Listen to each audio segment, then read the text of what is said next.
Unidade 1, Tecnologia, Cor, o movimento e linguagem na era da informação. Aula 1.1, Conteúdos. Apresentação do plano didático pedagógico. Arte antes da escrita. Arte na antiguidade. Habilidade. Identificar características das linguagens e dos sistemas de comunicação e informação. Associar diferentes funções da arte, do trabalho, da produção dos artistas em seus meios culturais. Boa tarde, queridos alunos, professores presenciais. Sejam bem-vindos. Vamos começar hoje o nosso componente de artes, o mais esperado, o mais requisitado, o componente de artes. Né? Por último, mas não menos importante, não é Exatamente. isso? Vamos dizer assim, nos menores frascos estão as melhores essências. Então é curtinho, Exatamente. é pequeno, mas tem uma essência maravilhosa. Eu sou a professora Lúcia, vou estar trabalhando juntamente com a professora Gabi, né, Gabriela, o componente de artes cheio de novidades. E esperamos que vocês participem da nossa aula, peçam a vez, tirem as dúvidas e aí finalizar, né, com chave de ouro esse ano letivo de 2017. Ok, meus queridos? Então, né, professora Gabi, sejam bem-vindos, queridos alunos, professores presenciais, e vamos dar início ao nosso, professora Gabi? Nosso componente de artes. Então, a gente só reforça que a gente precisa da participação de vocês, a gente propõe muitas atividades e a gente precisa do retorno, né, Lúcia? A gente precisa desse feedback. Então, peçam uma vez, tirem dúvidas. O nosso componente é curto, mas é super intenso. Na próxima aula já vai ser a primeira avaliação. Com a gente é assim, né, Lúcia? Aula, avaliação. Então, vocês precisam também estar sempre presentes, perguntando, participando, certo? Então, para começar o nosso componente, nós vamos começar falando sobre o nosso plano didático pedagógico do componente de arte.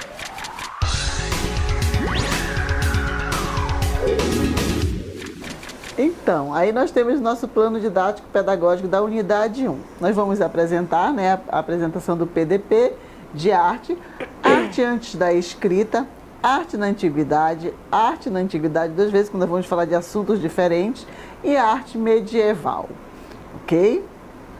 E na unidade 2, nós vamos falar sobre a arte barroca, neoclassicismo, o romantismo, o realismo, a formação musical no Brasil, a dança no Brasil, movimentos musicais e, mais uma vez, outra parte das danças no Brasil. Exato. A avaliação ela vai estar por unidade, não é verdade? Então, cada avaliação será pontuada da seguinte forma: 7,5 pontos, não é verdade? Cada avaliação. 2,5 pontos será feita da ficha socioeducativa realizada pelo professor presencial, que vai totalizar 10 pontos. Então, aí está a nossa avaliação, né? Como ela vai estar dividida, né, professora?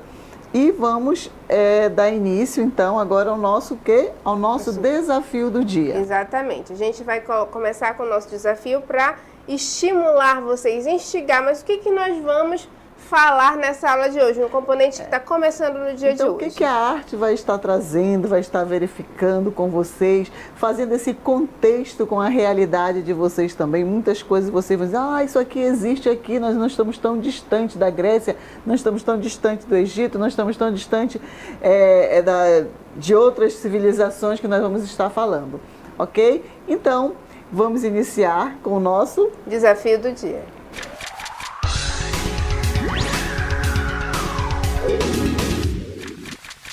De suas necessidades básicas de sobrevivência, busca ferramentas para facilitar a sua existência.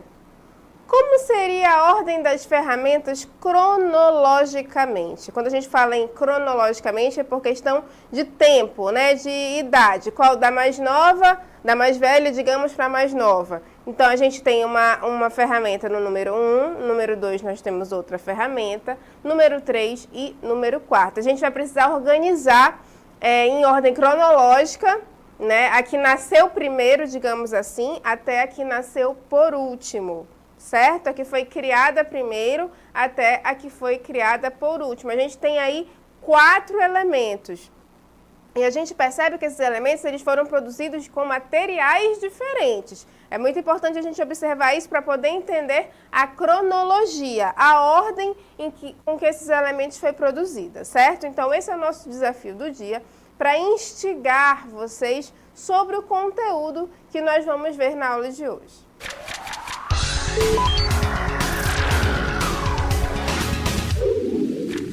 Então, nós vamos começar falando sobre a arte na pré-história.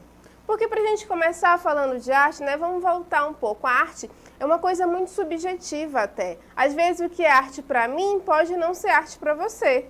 De repente, uma produção artística, uma pintura que eu acho belíssima, que para mim é arte, você pode falar, mas isso não é arte para mim, eu não acho que isso seja arte. A gente tem atualmente discussões muito intensas sobre esse conceito de arte.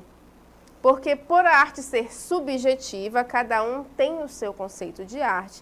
Algumas pessoas recriminam algumas produções artísticas. Então é importante a gente entender e perceber que a arte ela é intrínseca do ser humano. A gente nasce com esse poder de manifestação artístico, não é verdade? Muitos de vocês aí já com certeza gostam de desenhar, gostam de pintar, gostam de cantar, de escrever uma poesia. Então, vocês têm essas manifestações artísticas presentes no seu eu. E basta a gente estimular para que essa arte apareça. Então, ela é intrínseca do ser humano. Muita gente nasce com esse dom. A gente encontra muitos artistas por aí. E é importante que a gente estimule esse dom artístico. Eu, por exemplo, danço. Agora não mais, né? Mas dançava muito. Sou bailarina clássica formada. Então, existe um dom artístico que nasceu comigo e que eu estimulei desde criança, minha mãe levando para aquelas aulas de dança e fui sempre alimentando esse fazer artístico. Então a arte, por ser assim, subjetiva, intrínseca do ser humano, ela também é passiva de alguns questionamentos que às vezes deixam a gente pensando, mas meu Deus, será que isso é arte realmente? Então, a gente precisa respeitar, primeiramente, as manifestações artísticas que acontecem no mundo de uma forma geral. Às vezes, pela cultura ser diferente, a nossa cultura, por exemplo, do nosso estado do Amazonas, é muito peculiar, é muito diferente. Nós carregamos sangue indígena nas nossas veias, não é verdade? Com muito orgulho. Então, o que acontece? As nossas produções culturais, elas trazem algumas características indígenas. Na nossa pintura, na nossa escultura, na nossa música, na nossa dança. A gente tem, por exemplo, o Festival Folclórico de Parintins, Boi Garantido, Boi Caprichoso. E a gente sabe que durante esse festival são apresentados vários elementos da cultura indígena. E pode ser que mundo afora não seja, por algumas pessoas, não seja bem vista essa manifestação cultural. Então é importante a gente perceber e entender que cada cultura tem sua manifestação artística que precisa ser respeitada, justamente por ser da sua cultura, certo? É a cultura daquele povo ter essa manifestação artística, se vestir de uma determinada forma, comer um determinado alimento. Então, muita gente não gosta, por exemplo, do nosso tucumã, que eu particularmente sou apaixonada. É da nossa cultura, não é? Então, as pessoas precisam respeitar que esse é um elemento da nossa cultura. E assim funciona com a arte. A arte é a manifestação, é a expressão da cultura de um povo. Por isso que ela é diferente em determinadas regiões do mundo. A gente encontra várias manifestações artísticas por aí. E a gente precisa entender e respeitar isso. Então, para a gente começar a falar de arte, o que a gente pensou? Não, vamos voltar lá na pré-história, lá onde começou a manifestação artística do homem, para poder entender como a arte evoluiu para chegar ao que nós temos agora, não é verdade? Então, para a gente conseguir perceber toda essa história, toda essa linha do tempo, nós vamos começar falando da pré-história, né? A arte na pré-história. O que é a pré-história? A pré-história, ela corresponde ao período da história que antecede a invenção da escrita. Então, quando a gente fala da pré-história, é o período da história que ela antecede a invenção da escrita. Antes de inventarem a escrita, esse período nós chamamos de pré-história. E os historiadores, eles dividiram a pré-história em 3 períodos. Nós vamos ver agora. A gente tem o período paleolítico, que é o período compreendido em 4 milhões antes de Cristo. Nós temos o período neolítico, que é o período de 10 mil anos antes de Cristo, 6 mil antes de Cristo, 3.500 e 3 mil anos antes de Cristo. E a gente tem também a idade dos metais, que é a idade do cobre, a idade do bronze e a idade do ferro. Então, esses 3 períodos, eles, como a pré-história foi dividida, ela corresponde também à evolução do homem dentro dessa pré-história. Como é que foi, como é que conseguiram chegar, nessa delimitação de paleolítico, neolítico e idade dos metais? Porque o homem, com o decorrer desse tempo, a gente está falando de 4 milhões de anos antes de Cristo. Olha só quanto tempo. Então, com o passar do tempo, ele foi desenvolvendo técnicas, aperfeiçoando outras técnicas também e chegando a criar elementos que vão facilitar a sua convivência, digamos assim, a sua vivência dentro de uma sociedade. Então, para a gente começar a entender esses períodos, nós vamos começar a nos transportar para alguns lugares. E eu estou agora, olha onde eu estou, dentro de uma caverna. Vamos falar de pré-história, para onde que a gente vai? Para uma caverna, não é verdade? Muitas pessoas até se reportam o homem da pré-história como o homem das cavernas, Por quê? Era aqui que eles se refugiavam, era o seu habitat natural. E a gente vai perceber agora, nesses 3 momentos que é dividida a pré-história, que essa caverna ela foi utilizada também com alguns objetivos. Então, no período paleolítico, ela era utilizada como uma moradia.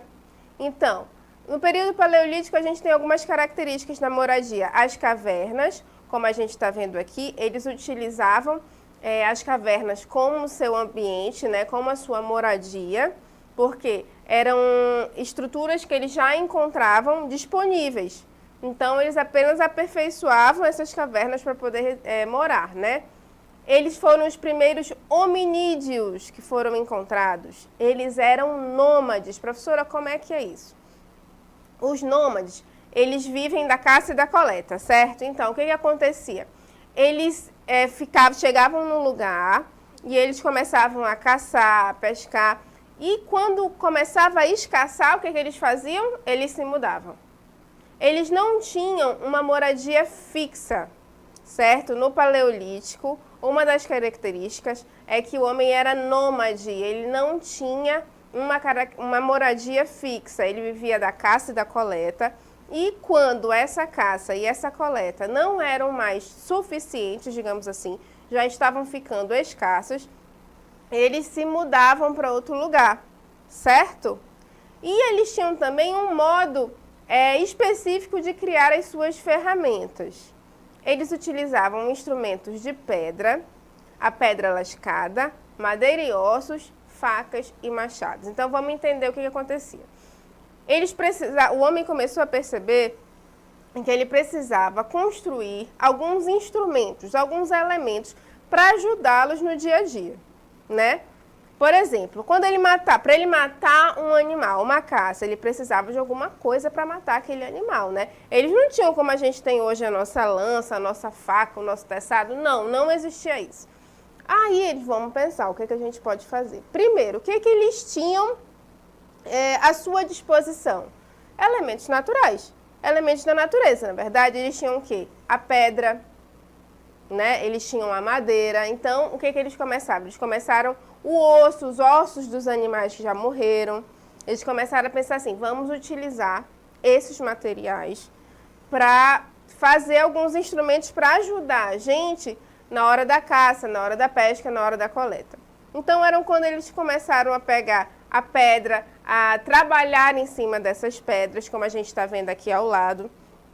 Essa daqui, por exemplo, eram as pedras lascadas. Eles começavam a pegar essas pedras, trabalhavam em cima dessas pedras para poder fazer os seus instrumentos. Eles tinham também ossos de animais, madeiras, certo? Olha só, aqui a gente tem ossos de animais. Aqueles animais que eles já tinham matado, para o seu consumo, eles utilizavam os seus ossos também para construir os seus instrumentos, né, para auxiliar na caça e na coleta.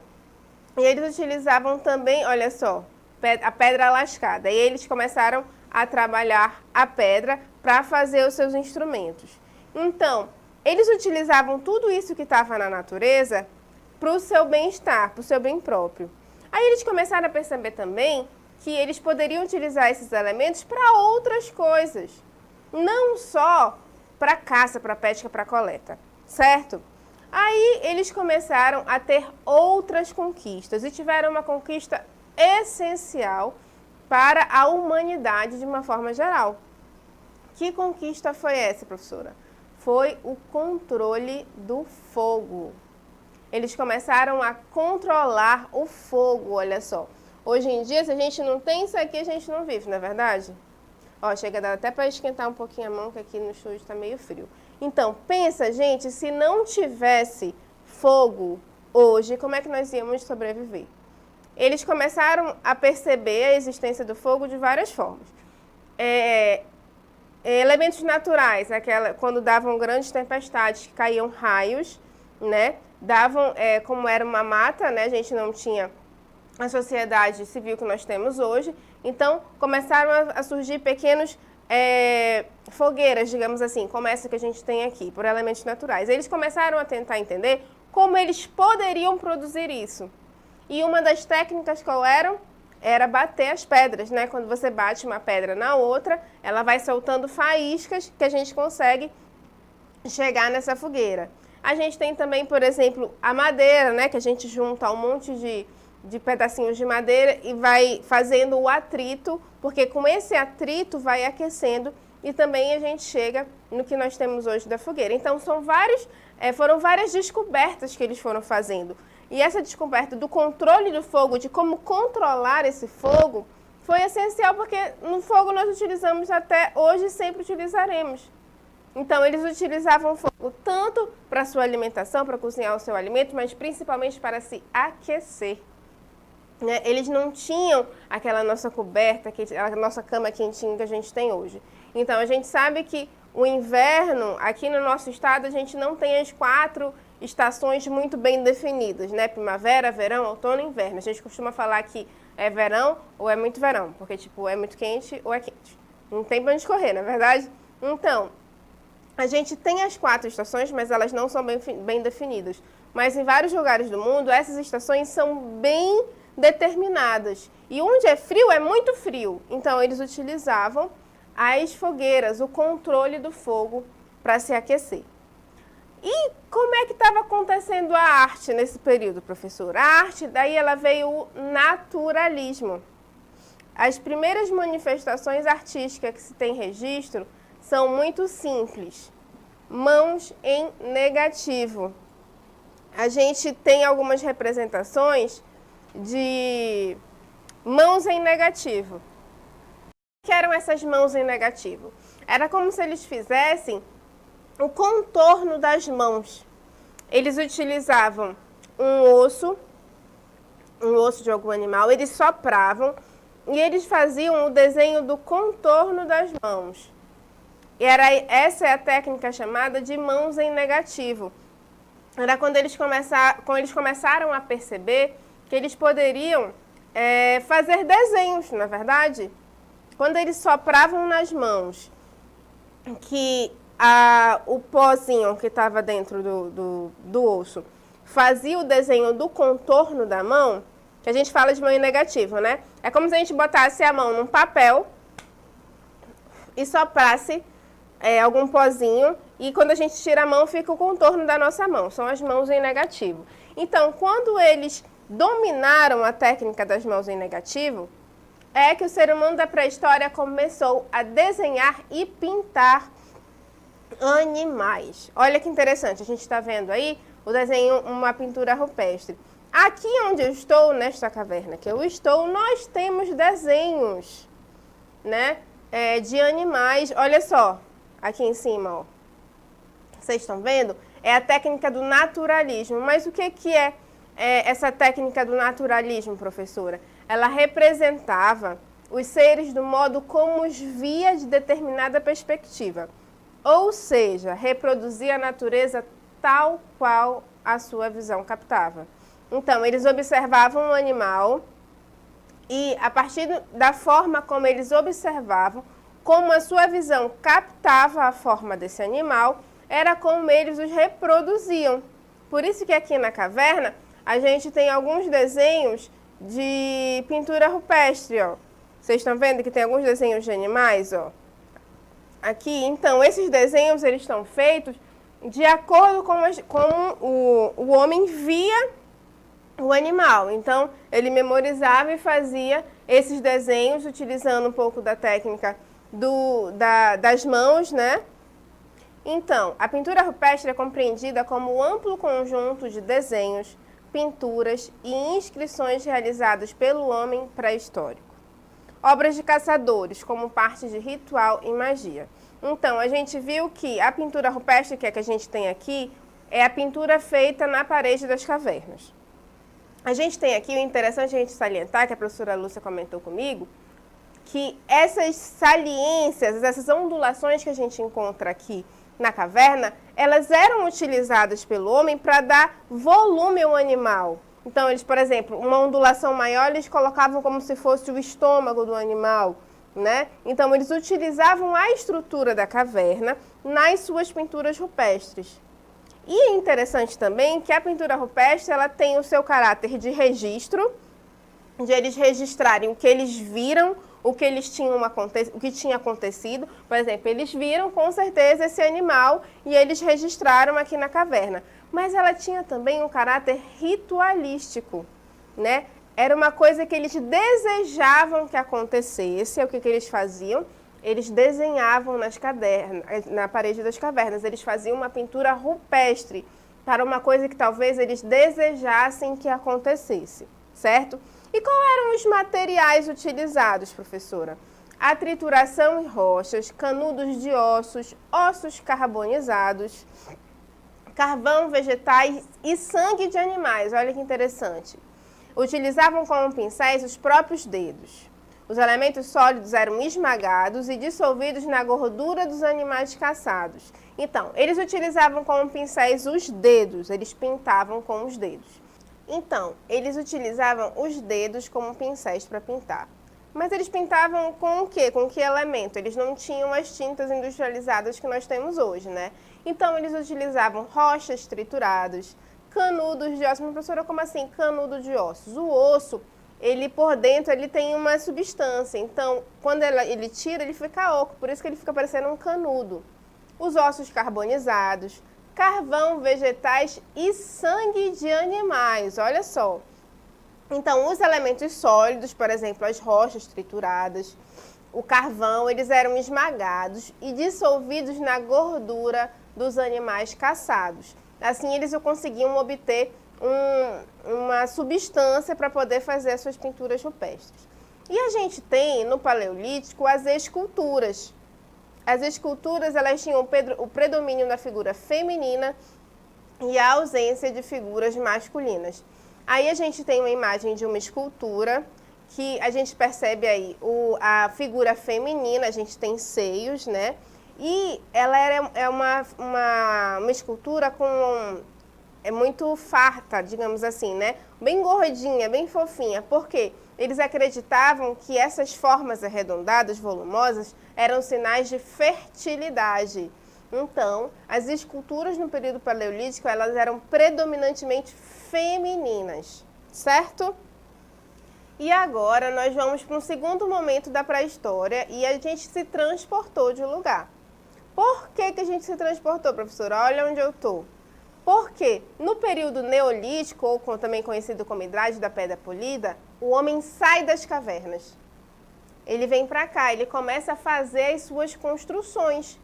Então, ele sai daquele ambiente de caverna, aquele ambiente que tinha aquelas pinturas rupestres, e ele vem fazer as suas construções. A sua moradia muda. Ele começa com a construção de pedra, os instrumentos de pedra polida, eles começam a produzir enxada, tear. Ele começa a cultivar nos campos. Lembra que eu falei que ele era nômade?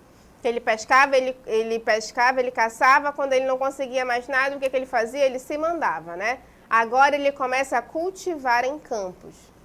Ele tem o artesanato de cerâmicas, de tecidos, moradia fixa próxima aos rios, na intenção de utilizar a terra fértil para a agricultura e a domesticação dos animais. Então, olha só, no período neolítico a gente já tem uma mudança drástica, na verdade. O homem, ele sai das cavernas.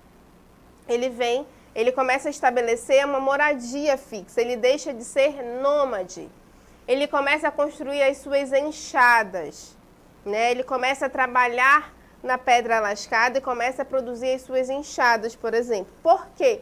Ele começa a cultivar, ele estabelece o cultivo, né? Ele começa a ter as suas plantações. Ele estabelece uma moradia fixa perto dos rios.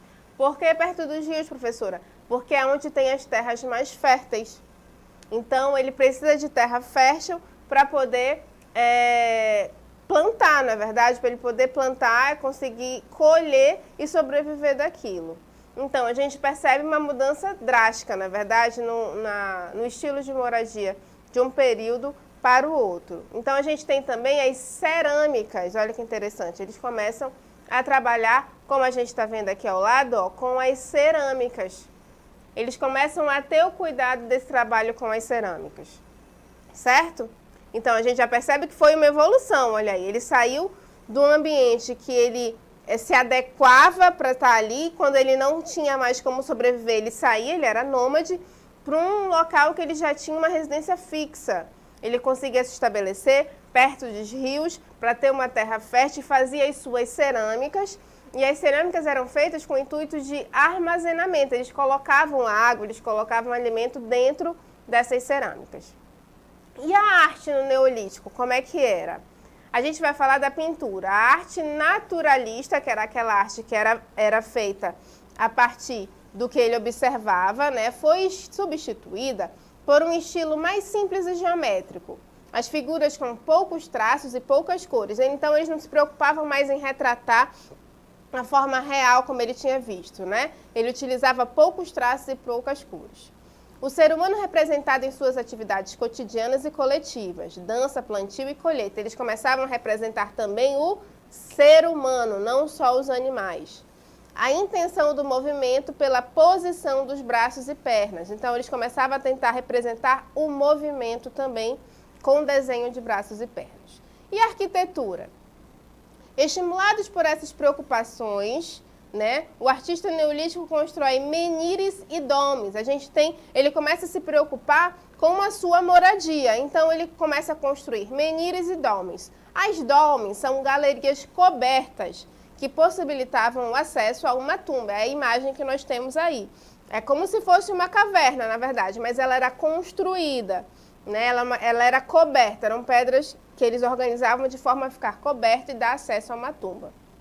E as menires são grandes pedras cravadas no chão de uma forma vertical, como vocês estão vendo aí. Essas aí eram as menires, eles colocavam essa pedra aí.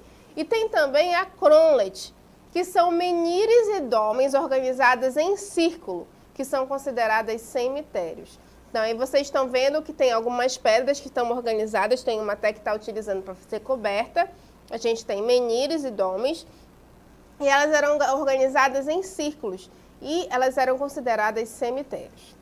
A arte na pré-história brasileira agora. O território brasileiro é um valioso patrimônio arqueológico. Em Minas Gerais, encontra-se o sítio arqueológico de Lapa da Cerca Grande, localizado no município de Matozinhos, que foi tombado pelo Instituto Histórico e Artístico Nacional, IFAM. Então, o IFAM, né, pronuncia IFAM, ele tombou como um patrimônio histórico esse sítio arqueológico da Lapa da Cerca Grande. O naturalismo e o geometrismo são duas faces da arte rupestre no Brasil. O Parque Nacional da Serra Capivara, no município de São Raimundo Nonato, no Piauí. Aí a gente tem uma imagem do Parque Nacional da Serra da Capivara, que ele fica no Piauí. Lá nós temos tanto elementos de pintura rupestre naturalista quanto o geometrismo. A gente viu que o geometrismo ele foi uma evolução do naturalismo. Por quê? Quando as pinturas rupestres eles deixaram de ser naturalistas, eles começavam a não desenhar mais aquilo da forma como eles viam, e sim de uma forma mais prática, digamos assim. Foi quando surgiu o geometrismo. E a gente tem registro, né, dessas duas formas de manifestações de arte rupestre no Brasil, que elas encontram-se no Parque Nacional da Serra Capivara, no município de São Raimundo Nonato, no Piauí. E a gente tem também vestígios da arte rupestre na Amazônia, olha que legal. Em 2003, a pesquisadora Edith Pereira publicou estudos sobre a existência da arte rupestre na Amazônia, principalmente no Pará. E agora a gente vai ver um vídeo sobre isso.